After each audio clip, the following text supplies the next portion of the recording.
Thank you all for coming. It's a great pleasure. My first time to speak at the Baptist University. And it's wonderful when you get to an age when your own students have become successful scholars in their own right. So thank you, Radu, for inviting me. And I'm going to talk to you about the Edo period, as you've just heard. But you have it in Professor Leca, another great expert, I should say a great expert on the Edo period. So I hope you'll take advantage of his being here at the Baptist University to take some of his classes, if you haven't already done so.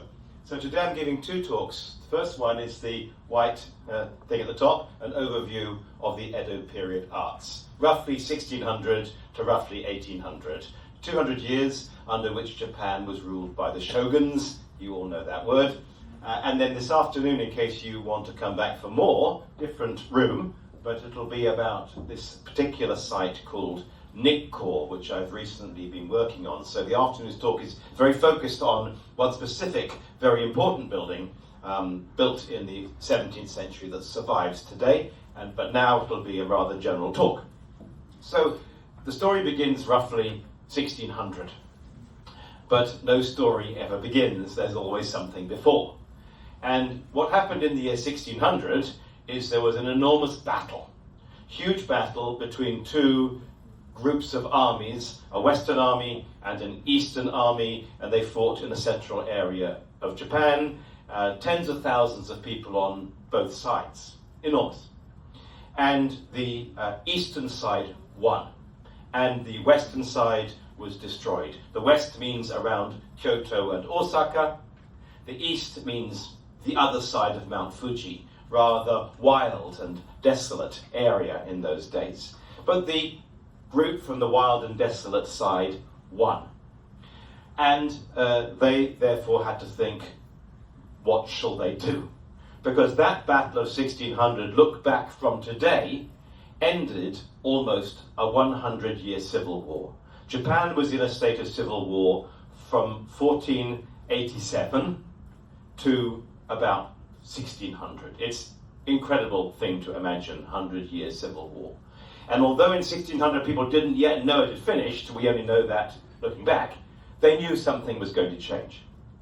And the eastern side that won, beyond Mount Fuji, there were no big cities, there was not much culture up there. Suddenly they're in control of Japan and its wealth, and they have to decide what to do. And they begin by turning their camp, military base, into a big, glorious, beautiful city. And that city took the name, already there was a little town there, called Edo, E-D-O, Edo, and today we call that same city Tokyo. So it's the beginning of Tokyo. Now, if in Japan at this time you wanted to build a beautiful city, there's been 100 years of civil war. First of all, you build a castle, and then around it other people gather. But if you think that war has now finished, you can build a city for peace, then the Japanese always look back to an ancient Chinese city you've all heard of, Luoyang. Right? Luoyang, today still, the Japanese people call Kyoto Luoyang. Right? It's the emblem of what a city should be like. Now, of course, our modern understanding, archaeologists have discovered things about Luoyang they didn't know. So their idea of Luoyang was basically a grid city, beautiful grid city, everything straight lines, begins with Avenue 1 in the north, and then goes down to Avenue 9 in the south, the palace is in the north, and this is the way that the Japanese had built their beautiful capital cities already for almost 1,000 years before the year 1600 happens. And of course you know Kyoto, the original name for Kyoto was Heian. Today we often still call it Luoyang, but the normal name today is Kyoto, and it was built on this model of the Chinese beautiful, perfect city, a city of peace. Because a city like this is useless in time of war. Any invading army can march through the straight streets very easily, and because the palace is always in the north, so that the emperor, the king, the ruler looks south over his city, the sun in his face, if you want to capture the ruler, just coming from the north, it's too easy. So in emblematizing peace, this kind of design was useless in times of civil war. And therefore this was a kind of aspirational memory of what a city should be like, but Kyoto did not look like this in 1600. In fact, in 1600, Kyoto hardly even existed. Everything had been destroyed in the wars. So let me show you another map, 1600. The brown is the original Kyoto we just saw when it was first built, and the yellow is what Kyoto was about 1600. Hardly anything, right? A little area in the north, a little area where the court and the emperor lived, a little area in the south where warriors and people lived, and then one street only running between the two, and don't you dare take that street because you'll be killed by brigands along the way. Very, very sad.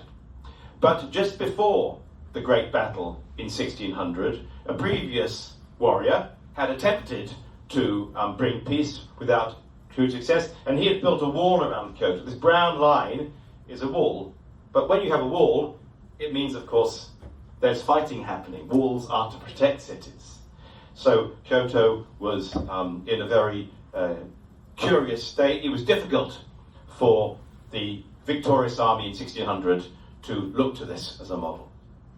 They have, anyway, their own little town. Today we call it Tokyo, but 1600 there was really very little there. It did have one advantage over Kyoto, which it was on the sea. You're from Hong Kong, obviously you know the importance of maritime trade. Kyoto is inland, you can't get ships there. So when the time it was first built, that's fine, but by 1600, the Portuguese, the Spanish, the Dutch are sailing around the world, and an open big city should be a port. That's an advantage to it. But the bad thing about this area was that lots of earthquakes. Don't know if any of you have ever been to Tokyo. Often at night you've kind of woken up by the ground shaking, right? So when you have earthquakes, things fall down. And that means that although this area could have been a city in the past, it never had been a city because anything you build there falls down, and also very marshy around the river. So in 1600, they decide this will be our base. We forget Kyoto, it's in chaos and war. We'll build a new beautiful city at the other side of Mount Fuji. You have to drain all the swamps, make rich streams, and build as much as possible in the higher areas of ground. And so successful was this that between 1600 and about 1630, the city grew to be very big. And in that time also, the ruler, the person who'd won the battle in 1600, had to decide what should he be. He's suddenly taken control of most of Japan. What should he become? And what you would expect someone like that to do was to tell the emperor to make him their regent and to govern on behalf of the emperor. But this victorious general decided not to do that. He did something which people thought was a very strange idea. He resurrected an old title that nobody had respected for generations, which was shogun.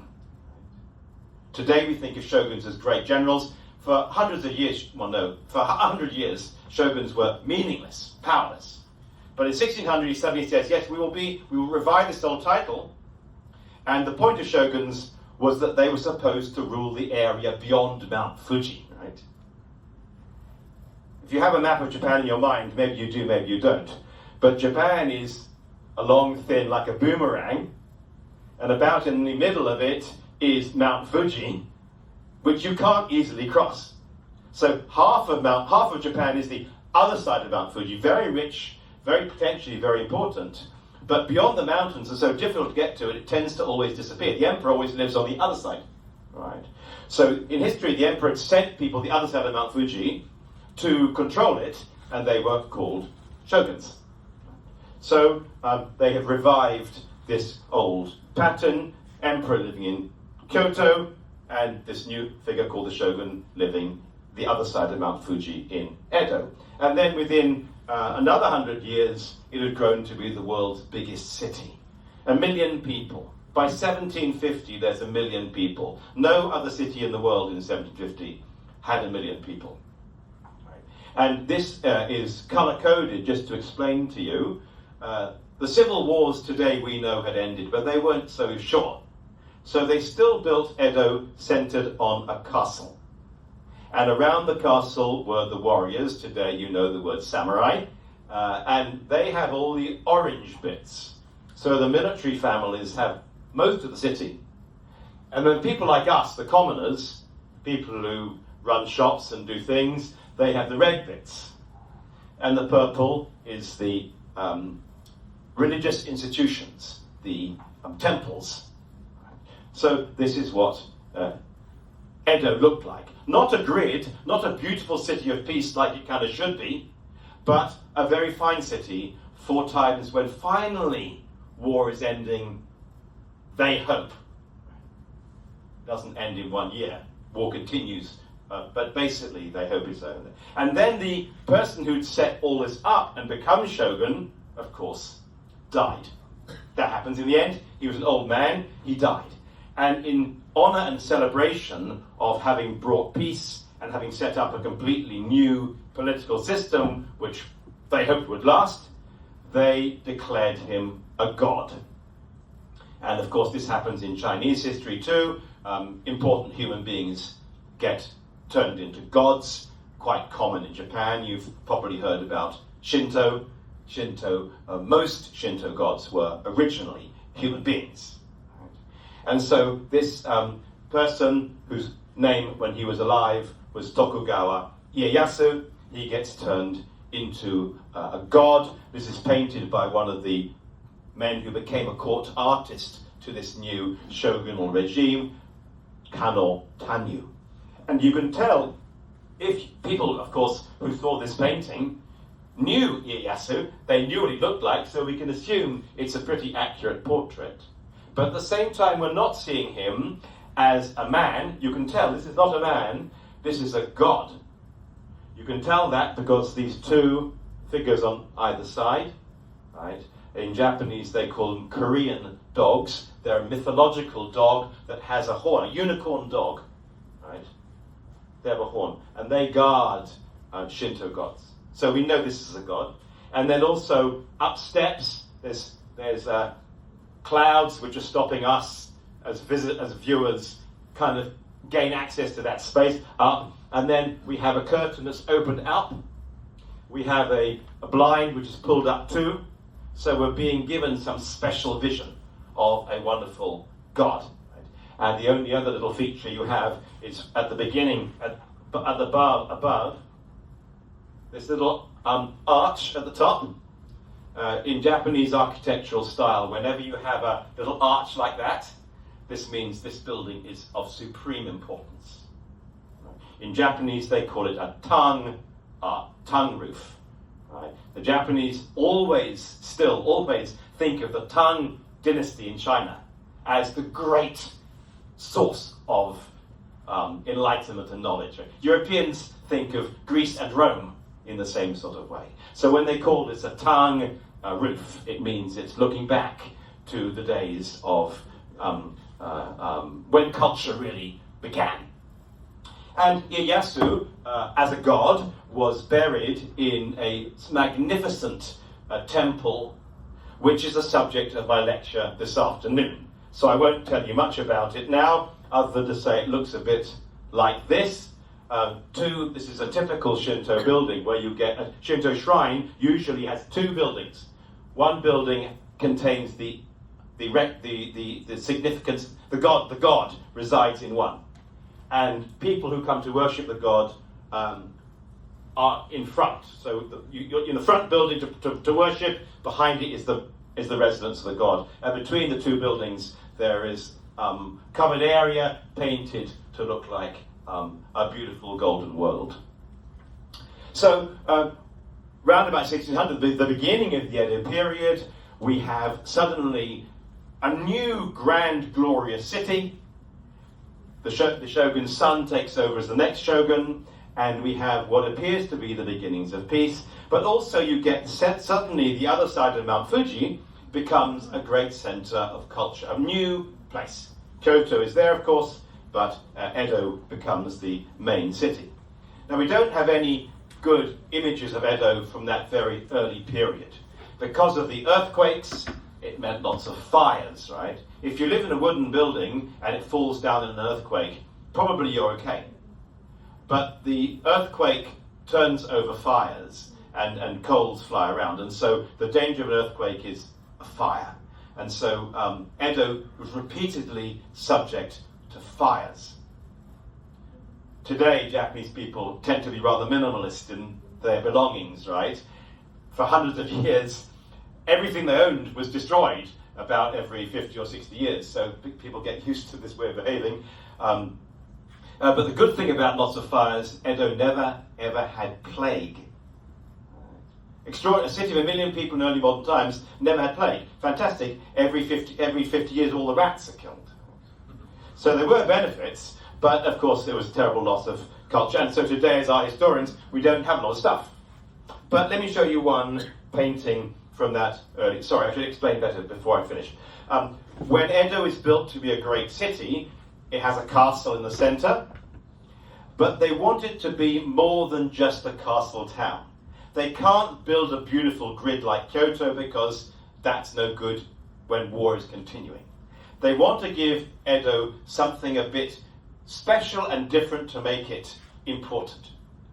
And at this time, there are many Italians and Spanish in Japan as missionaries for the church.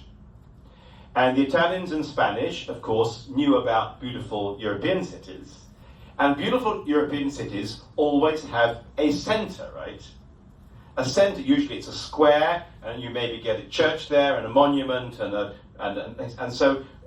this has never happened. A great city like Loyang doesn't have a center, right? So for the first time, they said, okay, we'll do that. We'll give Edo a center. Probably maybe the first East Asian city that ever had an iconic center. But because war is happening still, they don't dare create a big square because people can gather there, it might be dangerous. And so they decide to make the center a bridge. And still to this day, the official center of Tokyo is a bridge. This bridge which crosses over one of the several moats, and it's built in such a way that if you look due west, you look over the castle, Shogun's castle, right? And the idea that you symbolize the arrival of peace with the building of a bridge is quite an interesting idea, right? Because in times of war, if there's a war, the first thing you do is destroy bridges because they allow enemy access. So do you ever, when you were children, did you learn the song London Bridge is Falling Down? Yeah? So London Bridge never fell down. The citizens of London destroyed their own bridge to stop an enemy army coming. Right? The Danish were coming. And it was such a traumatic thing to destroy your bridge that still, 1,500 years later, they still sing about it. Right? So in Japan, in the 100 years of civil war, all bridges had gone. And so they rebuild a bridge. And they build a bridge so wide that people can pass in two directions at the same time. Nobody had ever seen such a glorious bridge, the symbolization of the return of peace. And in Buddhism, I'm sure it's the same in Chinese Buddhism, in Japanese Buddhism, often crossing a bridge is a metaphor for attaining religious enlightenment, getting to the further side. Right? A bridge is what allows you to get to the further side easily and safely. So in East Asian thought, bridges have a link to improvement, better understanding. But it's also worth pointing out that this idea for an iconic center may well have come from Italians and Spanish and Portuguese who were in Japan, most of whom were priests, and the Latin word for a priest is a builder of bridges. Today, still, the Pope in Rome is called Pontifex, the builder of bridges, right? So there's an East Asian and European very, very interesting collaboration in the creation of this iconic center for Edo. And the bridge was so wide, people could cross it, I said, in both directions. It had two kind of like avenues. And the Japanese word for two avenues is Nihon, which happens to also mean Japan. Right? So this was called the Bridge of Two Avenues, or the Bridge of Japan. This is now the center of the country. And we don't have any views of the city from that early on, but there are some well-known works of art surviving. And this is one of the great surviving paintings from round about the year 1600, probably a little before, maybe just before that great battle. And it's attributed to a particular artist, but of the significance, that artist was a member of the Canal School. During the period of the Civil Wars, 1600, a group of artists had become very successful at painting rapidly huge, glorious rooms for warlords' castles. Castles get attacked and burnt down, so a lot of those paintings don't survive. But they were very dramatic, and what they tended to show was political symbols. Political symbols. And amongst political symbols, one of the great cases is this thing which in Japanese they call Tang lions. Lions from the Tang dynasty. Again, looking back to ancient Chinese civilization, where the Japanese also thought their civilization began. But they'd never seen a lion in Japan, and in fact in China at this time, they'd never seen a lion either, so they regarded lions as mythical things. Right.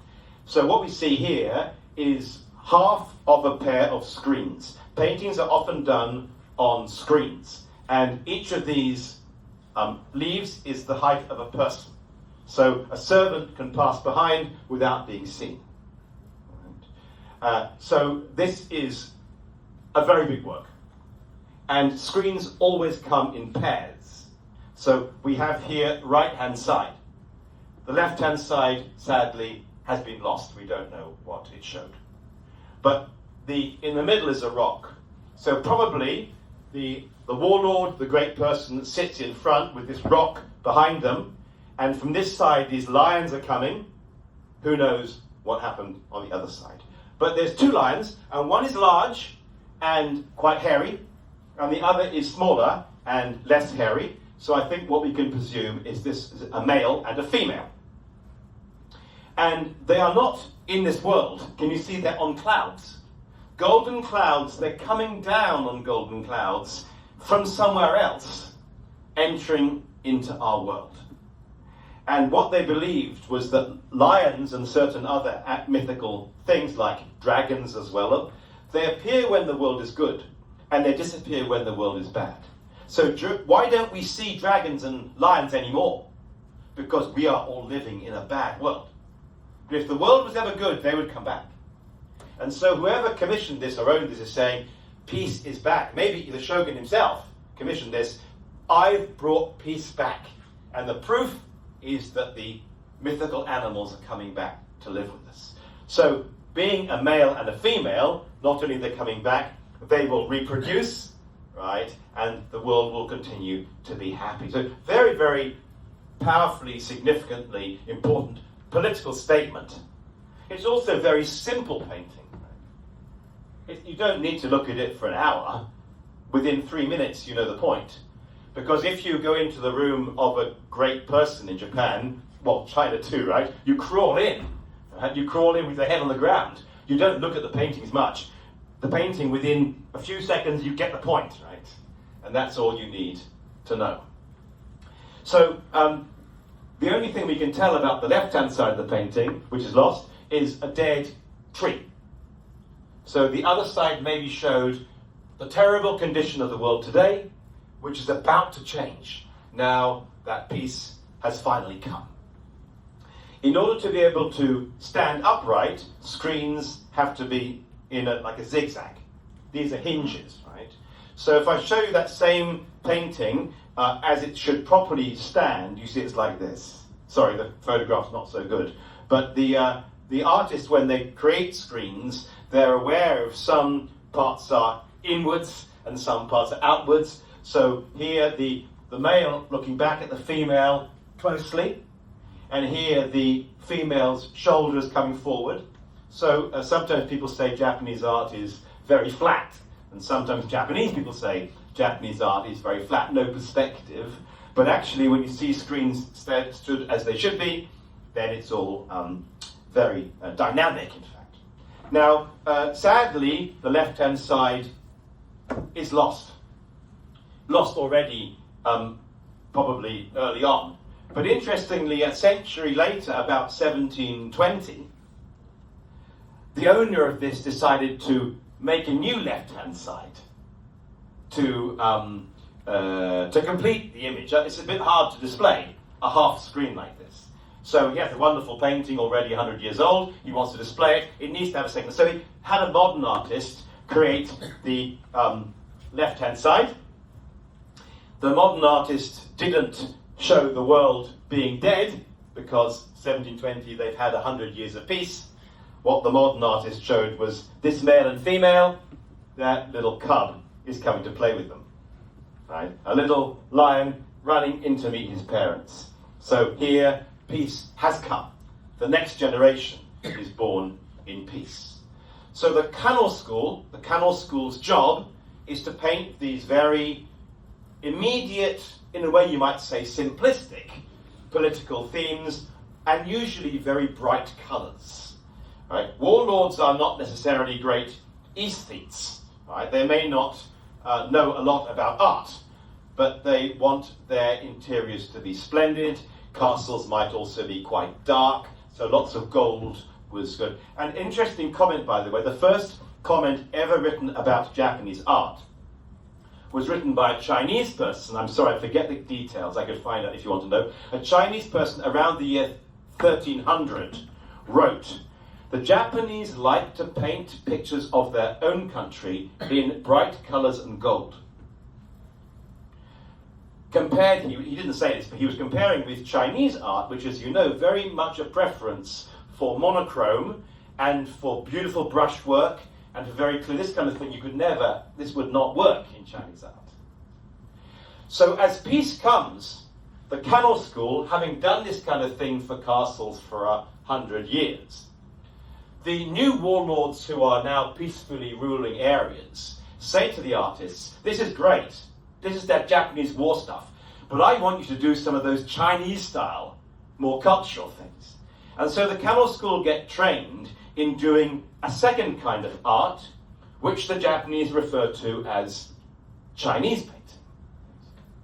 This they call Japanese painting. And Chinese painting means basically pretty much monochrome. You don't show warlike things. And the Japanese, of course, don't particularly care about China as such. What they care about is the internationally valid philosophical ideas that have come from China. One of which, of course, is being a good ruler. Right? Confucius and Mencius, I mean, so much Chinese philosophy is about being a good ruler. Right? And so these warlords now think, okay, if we're not fighting anymore, we've got peace. How can I become a good ruler? We do that by reading Chinese philosophy. We do that by having paintings in a way which suggests this international moral universe. And very classically, what they show is agricultural activities in the 4 seasons. It may be one of the most common of all Japanese painting themes when they paint in the so-called Chinese manner. So here we have spring, when they're preparing the fields, summer, autumn, harvest is happening, and then winter, when the grains are being. It really shows the well-run state. Whoever owns this land is a good ruler. The peasants are happy, they're productive, nobody's ill, there's no slaves, nobody's dying, nobody's hungry, right? This is a well-run state. And how you bring peace to Japan after its civil wars, this is something the Japanese have to work out for themselves. But how you run a state well after peace has come, this is something you learn about the international statescraft, which came originally from Chinese philosophy. So a Chinese person may look at this as, it doesn't look like a Chinese painting, but to Japanese, this is about international norms of good rule. And so throughout, from 1600 or so, right through until 1868, the Canal School paint these 2 things. Gold and colour depicting things to do with Japan, basically about power and control. And then monochrome things which they say are to do with good rule, which are to do with international norms created in China, they say in the Tang period, ancient times, whatever. And that is basically official art for the whole Edo period. But as you saw from the map, the city became very big, and there's lots of townspeople, and with peace and urban flourishing, lots of common people become quite rich and educated too, and they also want to have works of art in their homes, but they don't have space for these enormous screens, and they'd feel really stupid in their house having paintings which are themes for warriors. The common people want different sorts of art with different sorts of subject. And one thing that we find very commonly in commoner art is, well, they are in a political system in which they have no self-representation, right? The samurai class control everything. They tell you what to do. If they go past, you have to get out of the way for them. They carry swords, they can kill you. But you may be as rich as them. You may be as clever as them. You may be richer and cleverer than them. But within a hierarchical society, how do you deal with the frustration of knowledge and a sense of ability being controlled by a hereditary group that you don't respect? Right? So an awful lot of popular art is based around the conflicts inherent in an educated society, controlled from above. Maybe some of you can respond to that in the modern world. And so the term they gave for this on the whole was the floating world. Now the floating world means many, many things, and Professor Leca is a great expert on that, so he can tell you more. But the floating world really is the world which is not reality. We live in a world which is fixed, right? Your gender, your status, your money, your education level, it's very hard to change these things. But if you want to fantasize, imagine, be yourself, then it's hard to do that. So you do that in this psychological area which they call the floating world. And so there were parts of most cities that had bars, theatres, drinking areas, bordellos, spaces where the government basically accepted the commoners are going to do their thing.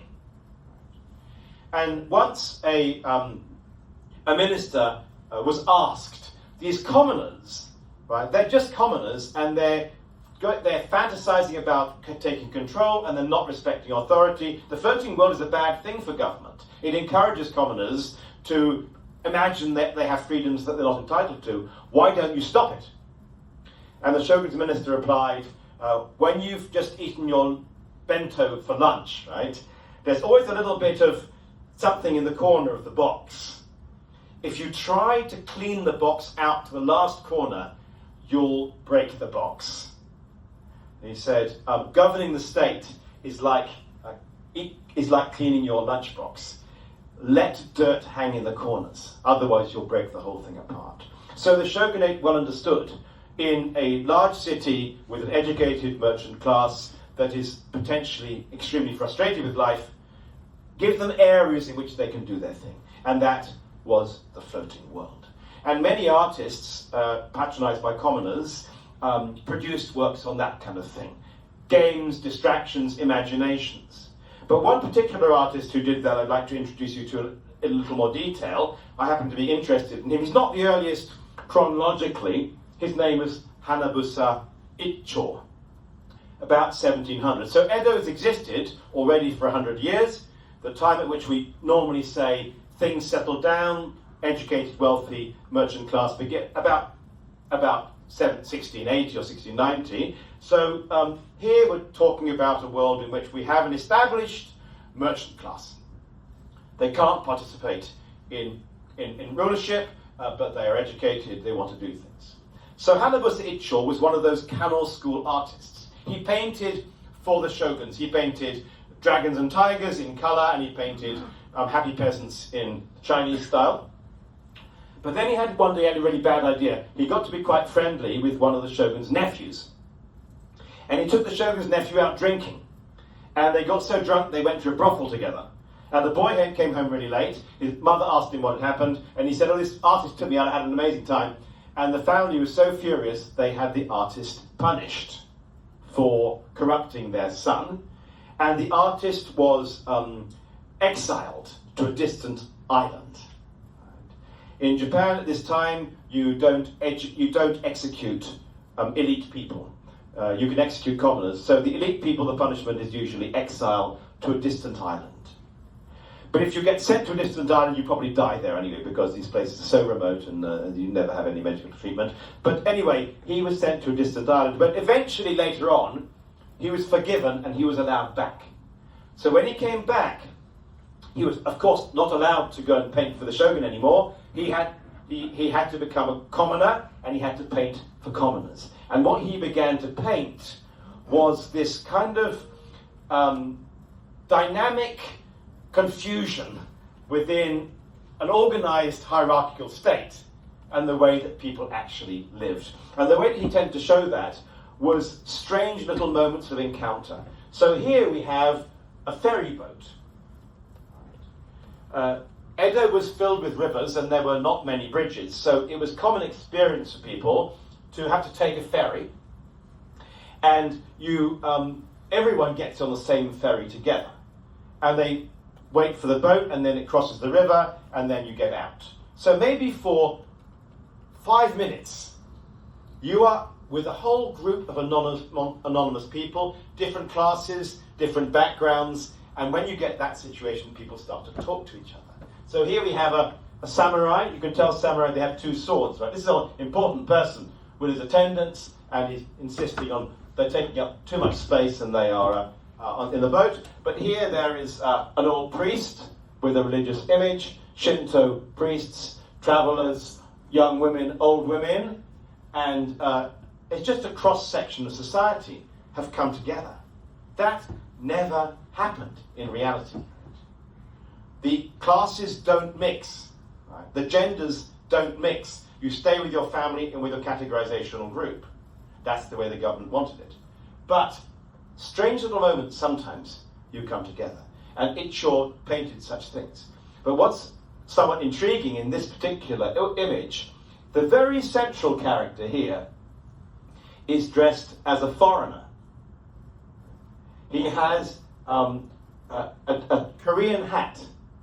He has Portuguese trousers, and he has Dutch jacket. So he's a kind of generic foreign person, intruding into this world, breaking up the established hierarchy of what the shoguns have created, is this foreign presence, right? Foreigners always interrupt things. And this foreign person has with him a little box. Can you see? And there's a little boy looking into this box.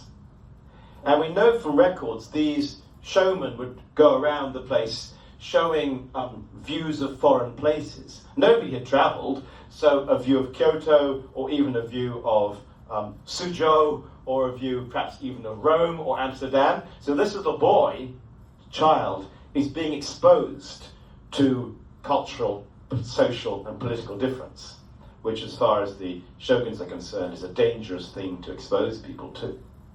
And the final thing, we see another figure here, a monkey. Looking down on all this scene is a monkey. There's the boy looking into the box, the showman, and the monkey. And in many, many cultures, right, the monkey is kind of the opposite of the human. Right? They look like us, but they won't behave like us. And when we see monkeys behaving, we start to question and interrogate our whole human natures. So let me show you one other example of what Ichor did. Same theme, this is a screen painting, but not a big one. And it's a similar subject, that people have been walking down the street, and if it's a samurai person, they take up all the space, and if you're a commoner, you get out of the way for them. And then it suddenly starts to rain, and everyone runs for cover under a roof. Suddenly, everyone in there together. A social cross-section, intermingling, which never happens. And when the classes mingle, and when the genders mingle, they start to talk to each other. They start to exchange ideas. They start to query who they are and who the others are. Whatever happens in social mixing is happening here. But as we had the monkey in the box in the last scene, in this one we have, can you see, it's a little bit hard to see. In this corner here, there is a little boy, there he is, hanging upside down, right? It's literally, this is the world turned upside down. This is the world not really as it should be. And this is what Hanabusa Icho spent his time painting after he came back from exile. Now his name, Icho, I didn't give you the characters, sorry, but Ichi means one. Right? And Cho is a butterfly. What's the Chinese word for a butterfly? Zhong or zhuang or something like that? Jin. Okay, so he calls himself one butterfly.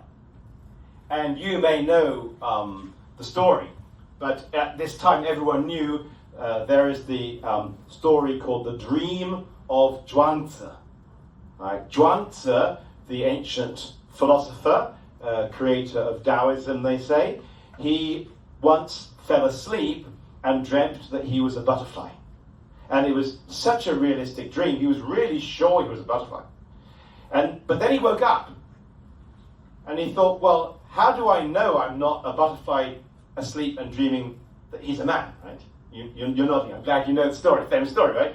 So to call yourself one butterfly is to question what is reality and what is non-reality, right? What is right and what is wrong. And it's a great name that he gave himself. And so Icho's status as the person that turned this into a painting query. Right? And he remained a dynamic and important artist. And after he died, of course, he had successors. The shogunate is not at all sure they like this kind of thing. What the shogunate, however, didn't mind was the floating world not intruding into the real world, a moment of strange encounter in the regular streets of Edo. They didn't like that, but what they tolerated was physical locations, like I said, drinking areas, bar areas, theatres, where you could imagine difference, and particularly the theatres. And you may have heard about kabuki. Kabuki is now regarded as one of the traditional theatres of Japan, but originally kabuki was a very commoner theme. And the word kabuku in Japanese originally, kabuku means to be bent. So kabuki is not upright, not proper. What happens in kabuki theatres is bad stuff. But because it's happening in the theatres, because the floating world is not reality, the shogunate tolerated it.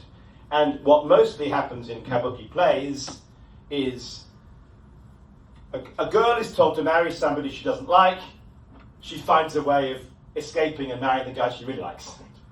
Or a guy at work has a stupid boss he can't stand, he finds a way of humiliating the boss. It's basically kabuki is commoner wish fulfillment themes. And that's, as far as the shogunate is concerned, that's bent, that's not proper. But they do tolerate, so long as it stays in the theatres and it doesn't intrude into the city. So this is one of the relatively rare views of the interior of a 18th century kabuki theatre. Some acting is taking place, and an important actor is coming on. Now, an interesting feature of kabuki theatre, maybe unique, is the actors come out of the audience. Right? In most theatres, the actors come in from the sides, right? You don't, but the actors walk through the audience and come onto the stage. So that makes the connection between the audience and what's happening on stage very close. They are you, right? And I sometimes say this when I was teaching in London, I used to tell students, think of Shakespeare. Shakespeare, everyone reads Shakespeare in the English speaking world. Maybe you had to read some Shakespeare in your education. Every single damn person in Shakespeare is either a god, or a king, or an emperor, or if they're human beings, they're always Italians. No one else. And the generation after Shakespeare, there's an important writer called Ben Jonson, who for the first time ever put actual modern English people on stage. And the audiences couldn't believe it. Amazing. They saw themselves on the stage. And that's kabuki, the same thing. Previous Japanese theatre had always been about gods and kings and rulers, and suddenly the audience sees themselves as they'd like to be, not as they really are. And it's an interesting feature that women are equally numerous in the audience. There was no objection to women going to the theatre. And once they're there, some people pay more and they have better seats, but basically you get social mixing. And the actors, because actors act things which are not good, right? They act people making fun of their betters. They act young girls not respecting their parents. It's bad. Right? So actors were never allowed status. They are officially non-people. Right? They are not considered true human beings because they say things which are not true. Right? They encourage people to believe in things which are not true. But, of course, the actors had their huge fan clubs, and many actors became people of social significance, so long as they remained in the floating world. Actors could only marry people of other low-status groups. And the plays, many plays become the subject of lots of pictures. Usually prints, because prints are quite cheap, and the play is on for a certain number of weeks, and during that time they'll sell the prints, and when the play's over, nobody buys them anymore. So this is the kind of thing. Unfortunately, today, we often don't know the subject of the plays, because they weren't written down. All we have is pictures like this. And what I think is happening, this is a samurai man, right? 2 swords. And this man standing up, a younger man, he's more elegant looking, he suddenly holding this yellow disc, whatever it is, right? I think it's like a mistaken identity. My guess, right? This old man has been looking for his son, or maybe his lord's son, who was stolen away or lost or something, but he knows that lost child had this disc to recognize him, and suddenly he sees, because he's on his knees, probably not his own son, he's his lord's son, or some such story like that it's everything has been unexpectedly, wonderfully resolved.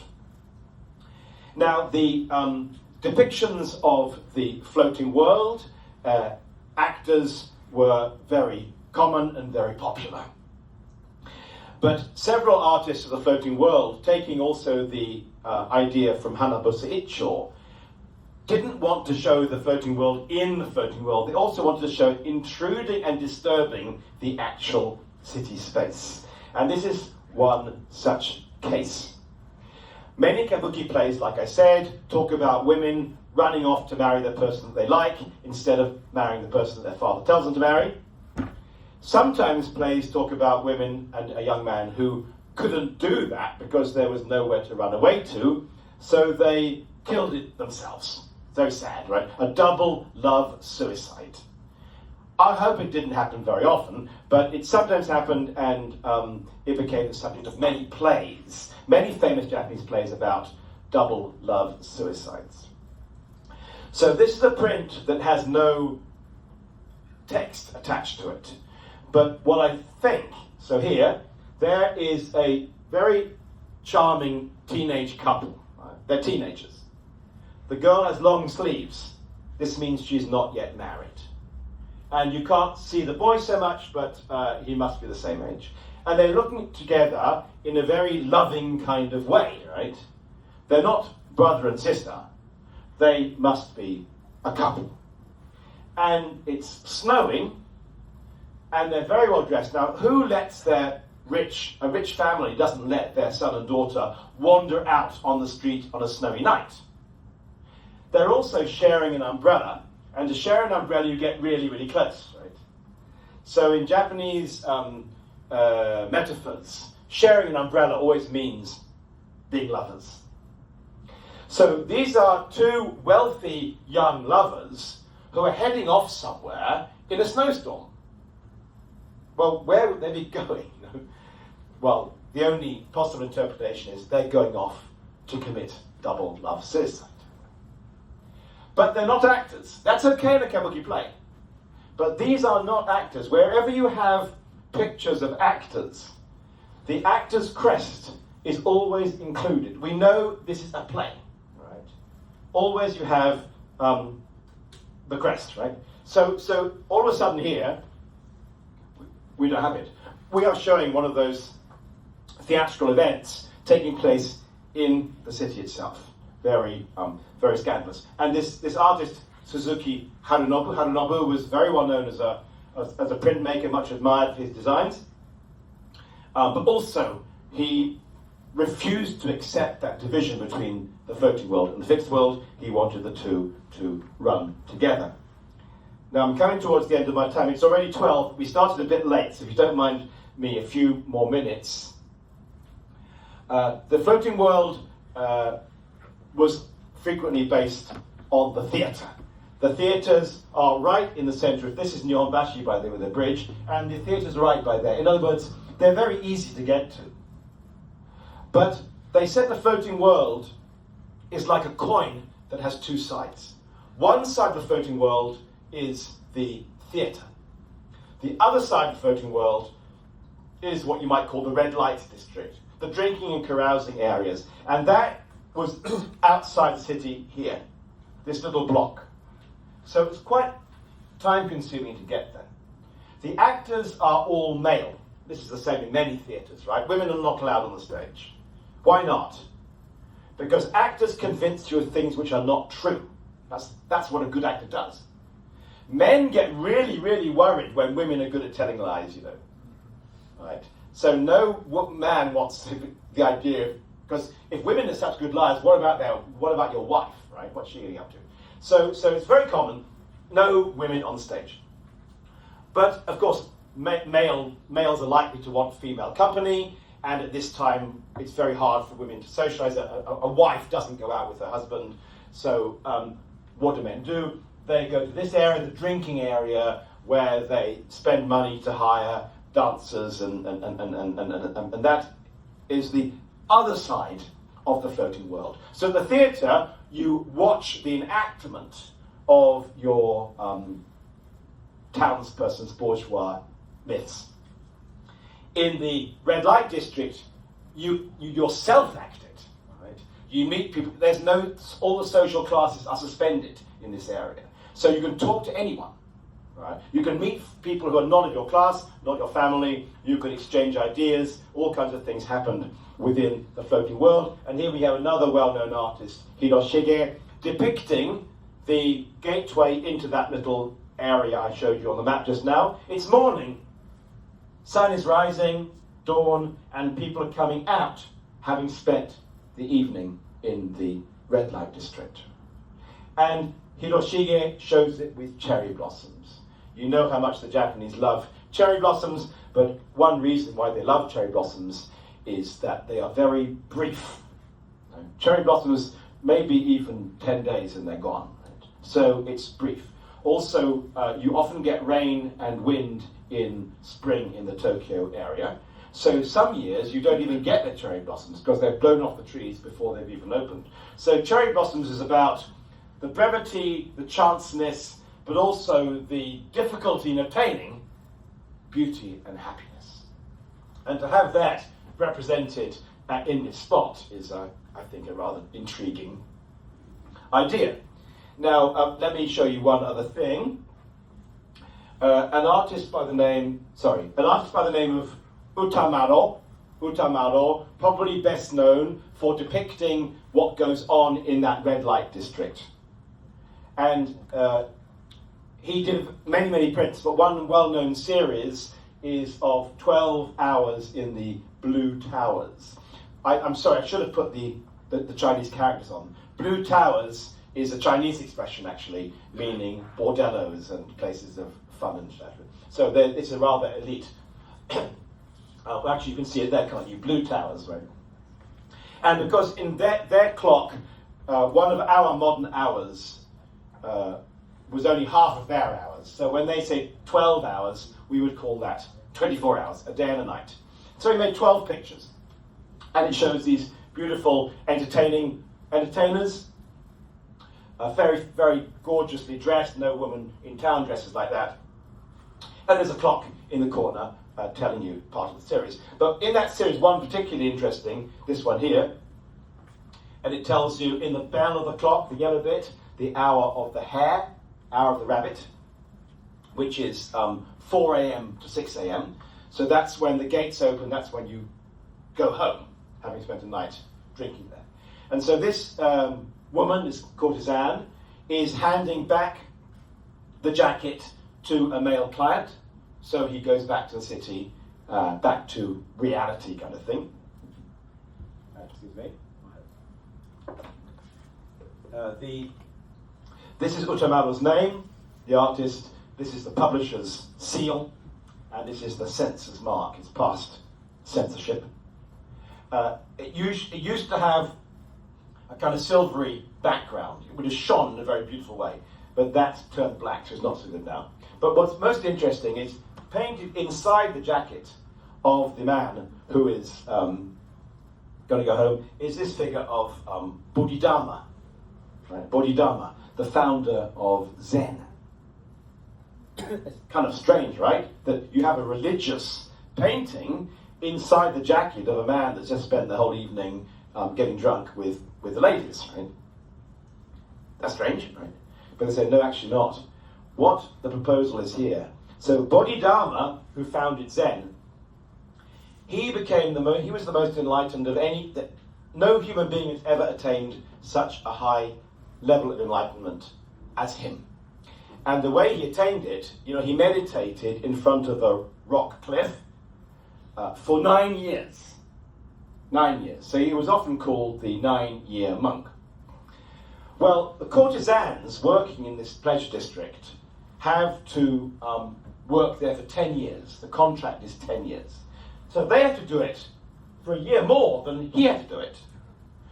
And how did he become enlightened? He meditated. But what does that mean? He didn't marry. He left his parents behind. He didn't have a home. He didn't have a career. He didn't have children. He lost everything to do with status and to do with this world. Well, the courtesan's the same.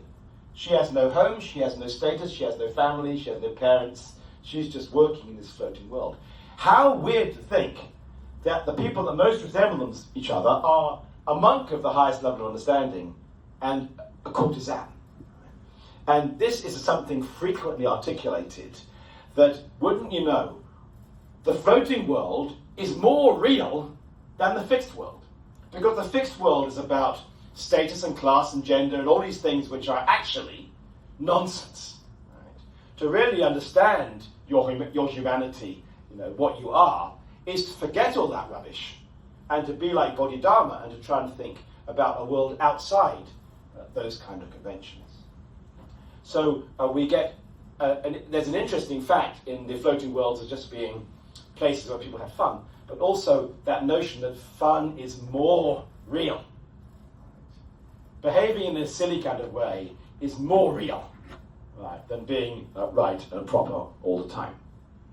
So I've come to the end of my allotted time for you, and of course there's way, way more that could be said about the arts of the Edo period, but what I wanted to really just put across was that there's after the enormous fluidity of civil war, there is a strong fixing of society under the shoguns. Classes, regimes, things are not supposed to change, and people are terrified of the civil war starting again. And so they are ready to accept quite strong, enforced social conventions. But as time goes by and the civil wars do not come back, people are convinced peace has now come, you get the rise of a bourgeoisie. And you get the rise of bourgeoisie in many, many early modern societies. Right? How do you integrate them into the structures of control? And in Japan, it tended to be via this notion of the floating world, escapism. But the floating world would not stay in its place. It kept intruding back into the life of the city. So that's all I've got time to talk to you about today. If you are interested and you're free this afternoon, come by and listen to my talk on the mausoleum of the first shogun who died in 1616. Okay.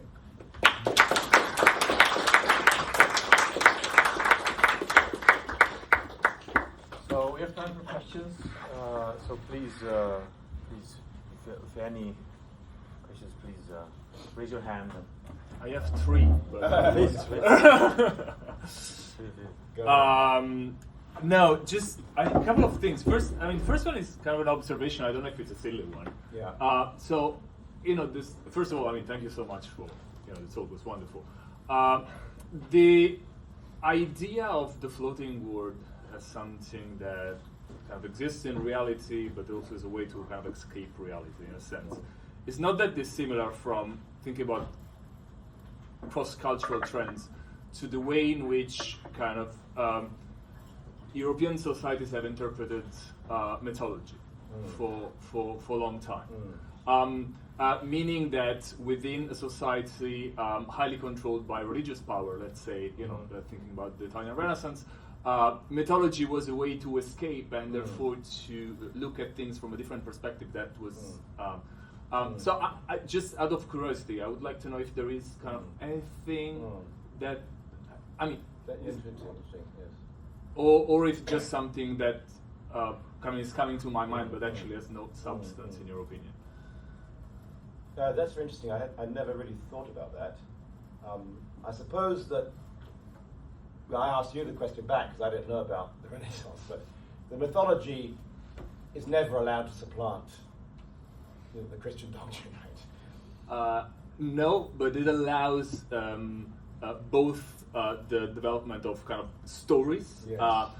similar to those that you were mentioning with regard to, to the lovers and that are kind of not allowed in society, and also they are allowing a wide array of visual representations, that I don't know, interprets like nudity almost within a kind of a philosophical concept, but also very, very real, very tangible. And so basically this interplay, if you think about, within the context of European art, nudity is present only within the context of mythology, never outside. That's interesting. So probably something we have to talk about over a long period of time. But the floating world, on the whole, it's extremely contemporary. It's all its references. Okay. But that's not quite true because we touch it. But so you don't quite get that reference to, there's no notion of. There's obviously the pre-Christian Greek thing is so important. I don't think there's anything equivalent. There's nothing pre-Buddhist in Japan. So they don't have that alternative historical society, which after all was highly honoured as an alternative. So the alternatives have to be on a kind of lower level, and usually phrased in terms of modern people's desires. Yeah. Having said that, you sometimes do get, there are ancient Japanese love poems or Chinese, so you can imagine. So begin place. So when you learn history, most of the people who appear in your history books are old men. So in the floating world, they had this idea: let's replace all those old men with young women, and see how history looks that way. Right? And so you get this particular theme in the floating world where you get honoured people from the past depicted as modern people. And if they're modern people, they behave like modern people. They're obsessed with sex and money, right? So then things like so in other words, so there's a little bit the integration of honoured people from the past, but there's no totally different society that Greece and Rome offer because of their prehistory. Yeah, no, that makes Sorry, sense. it's a rather spontaneous. No, we'll have to continue that. No, the other one, it's just maybe. So basically, it's on the status of the artist actually in Japanese society, because Icho, I think, one of the artists that you're showing. So basically, he gets exiled, is not killed because he's of higher social status. Yeah. And so I was wondering if the status of the artist within Japanese society, I mean, of this artist in particular, was I because of family background? Or because of the profession, that the artist as profession was a very, very important profession, and therefore this person was a higher rank in society. So there are different categories of artists. So the townspeople artist paid for the townspeople. An artist on the whole needs to negotiate with their client. So you need to have a status which will allow this client to admit you into their presence. So all the Canal School, painting dragons and tigers, they are samurai class people. So they can be admitted to spaces in which commissions can be discussed.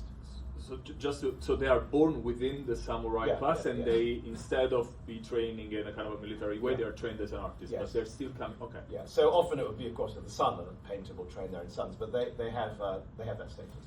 All right. And a townsperson artist could not enter the castle and talk about these things. they wouldn't be allowed in. Sure. But they can talk to the clients if they want. So there's no status of the artist. There's different status groups require different kind of artists. But in the floating world, they cross. So then the floating world, some elite samurai goes and gets drunk with the townspeople and commissions an artwork from them. So that happens. But that's sort of always a bit covert. Okay. I have a final one, if I may. No, it's about the kind of school, the use of gold. The use of gold, color. I mean, just to, since it is very, very preponderant and often associated with, of course, the highest classes, there are kind of any kind of specific symbolic meaning that is associated to the use of gold within Japanese painting, or like how would you kind of justify this really impressive use of gold color, which is pretty unique? So they had gold mines. So gold was nothing like as expensive as it would have been for, Italian Renaissance purchaser. All right. So that of course, gold's expensive, but it's not. Probably some of the pigments may cost more than the gold, and it's luminous. I mean, I think these really were big, dark interiors. They just only had candle or oil lights. So they looks different by candlelight. And if you get the chance to see one of these screens by candlelight, it's difficult to do. Of course, museums won't let you.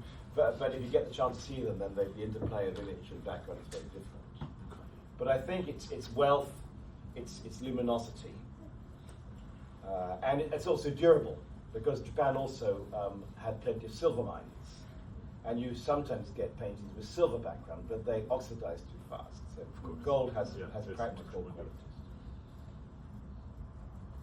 Thanks. You said you had 3, is that?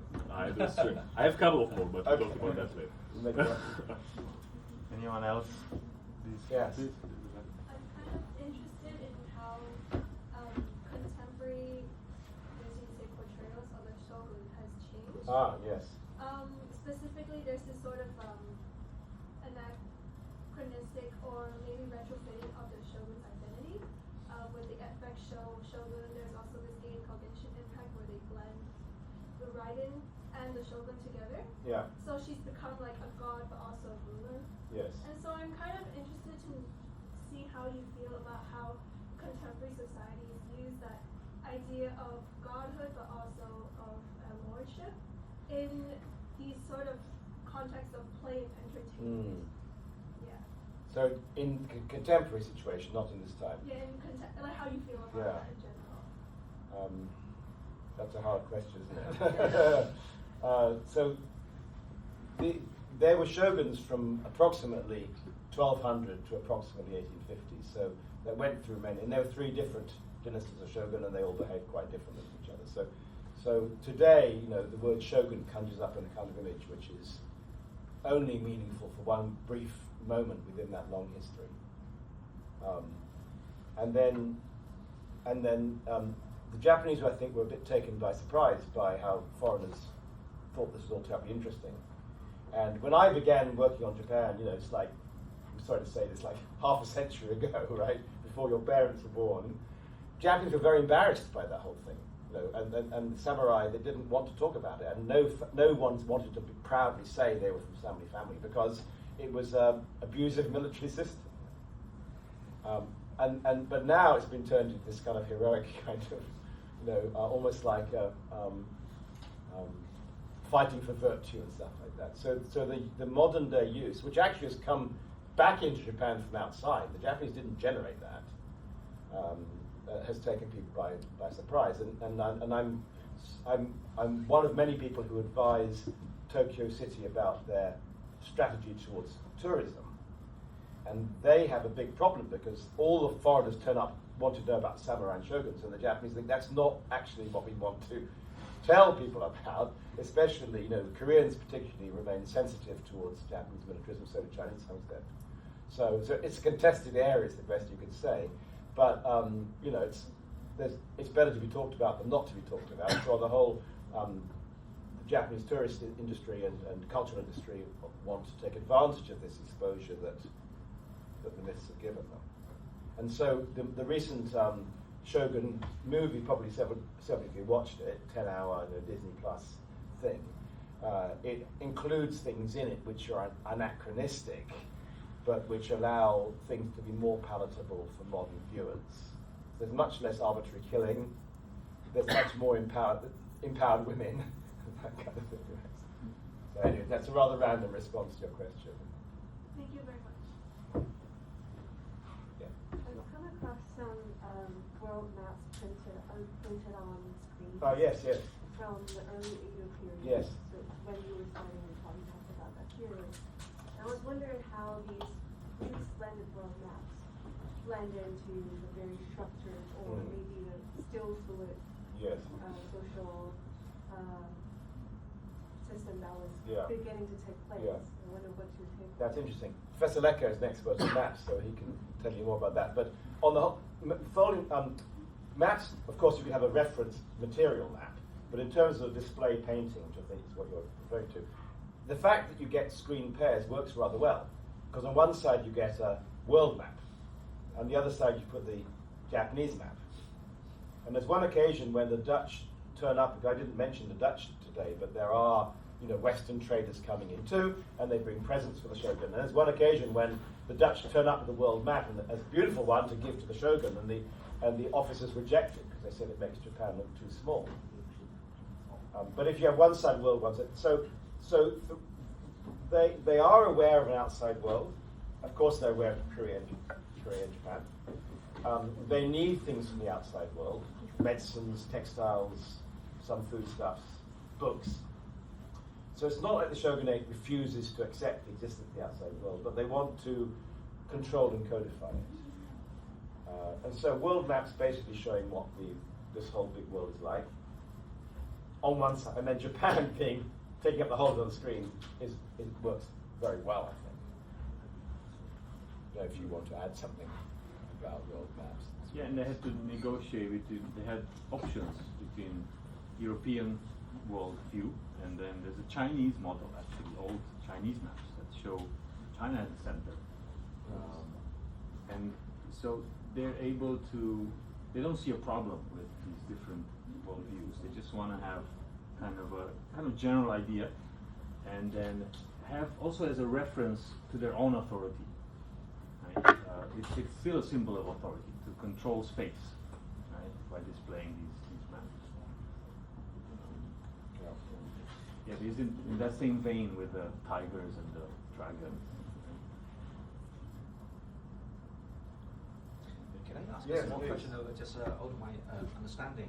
Is that it seems that images of a floating world and the courtesan cultures were much centered in Edo. Yes. So what happened to Kyoto in the 18th century, for example? Yeah, that's a good question. So the Edo has this very strange demography because the shogun is there. The shogun only rules about 20%, less than 20% of Japan. All the rest is ruled by independent hereditary rulers. He's always a bit worried about what they might get up to. So they are required to spend every other year in Edo. And they arrive with these huge retinues of retainers who are all men. So Edo has way too many men for the number of women. And if there's too many men, then families get really worried about letting their daughters out. So this is why they need this bar, broth, bordello kind of areas. And Edo's was much the biggest, and because Edo was the biggest city, but every city had one. And in an area in which people, there's a concept of love. It's not that they have a concept of love, but the concept of love is totally different from the concept of being a proper husband and a proper wife. So both men and women do thirst for a kind of different kind of negotiation, which might be partly sexual but also emotional. So men going off to meet women, but also to some extent women going off. There are also bordellos for maidservants to attend it. But Edo was just the biggest of the You richest. asked about Kyoto? Yeah, Kyoto particularly. Yeah, Kyoto had a bordello district, and Osaka and Nagasaki. And Nagasaki was famous because some of the women working there were mixed race, which people found very interesting. Because in China, the image making of this culture facility has to do with making of cultural capital. For example, in China, in Nanjing, when the capital moved to Beijing, people start to visualize all these cultural facilities. And the Blue Tower was considered as a in the strict sense, culture facility instead of Brussels in a modern sense. Yes. Well, there was that. I think that if you can't exclude the sexual element, Right. but equally that was not the sum total of what was happening there. I mean, if you wanted to have, a meaningless sexual encounter, you didn't have to go all the way there. You could find it somewhere else.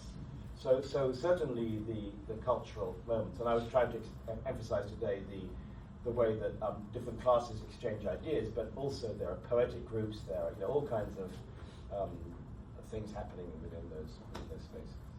But they tend to be on the whole rather male-oriented. On the whole, the women are there to either provide sexual services or to pour the drinks.